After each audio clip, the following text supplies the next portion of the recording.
మనం చూసుకున్నట్లయితే ఈరోజు పీఎం కిసాన్‌కి సంబంధించి, పీఎం కిసాన్ సమ్మాన్‌కి సంబంధించి పార్లమెంట్‌లో మనం చూసుకున్నట్లయితే ఇక్కడ చర్చ అయితే జరిగిందనమాట. పీఎం కిసాన్‌కి సంబంధించి ఏదైతే నిధులున్నాయో సో చాలామందికైతే అందట్లేదని చెప్పేసి, ఇటీవల విడుదల చేసిన 18వ విడతకు సంబంధించి చాలామందికైతే నిధులు రాలేదని చెప్పేసి అనడం అయితే జరిగింది. 19వ విడతకు సంబంధించి రైతులకు ఎప్పుడు వేస్తారు ఏంటి అనేది కూడా అడగడం అయితే జరిగిందనమాట. అయితే 19వ విడతకు సంబంధించి జనవరి నెలలో అయితే విడుదల చేస్తామని చెప్పేసి కేంద్ర ప్రభుత్వం తెలియజేసినట్టుగా తెలుస్తుంది.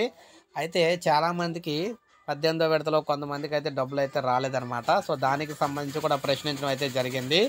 కొంతమందికి సాంకేతిక కారణాల కారణంగా కొంతమందికి రాకపోవచ్చు. ఎందుకంటే వారైతే ఆధార్ కార్డుకి సంబంధించి అప్డేట్ చేసుకొని కొన్ని అయితే ఉండిపోయాయని చెప్పేసి చెప్పారు. అయితే సో మనం చూసుకుంటే 62,000 మందికి అందని పీఎం కిసాన్ డబ్బులు.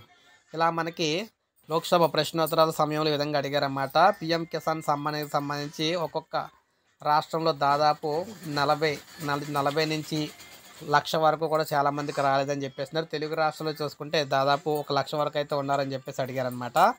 సో ఇలా పీఎం కిసాన్ సమ్మాన్‌కి సంబంధించి ఎవరికైతే రాలేదో వారందరికీ 19వ విడతలకు సంబంధించి వారి ప్రాబ్లం ఏంటో తెలుసుకునే అవకాశం అయితే ఉందని చెప్పేసి వీరికి చెప్పడం అయితే జరిగింది. సో 19వ విడతకు సంబంధించి మనకి జనవరి నెలలో అయితే విడుదల కాబోతున్నాయి అనమాట. సో ఇది మనకు అప్డేట్. ఒక లైక్ చేయండి, సబ్స్క్రైబ్ చేసుకోండి, మన ఛానల్ సబ్స్క్రైబ్ చేసుకోండి.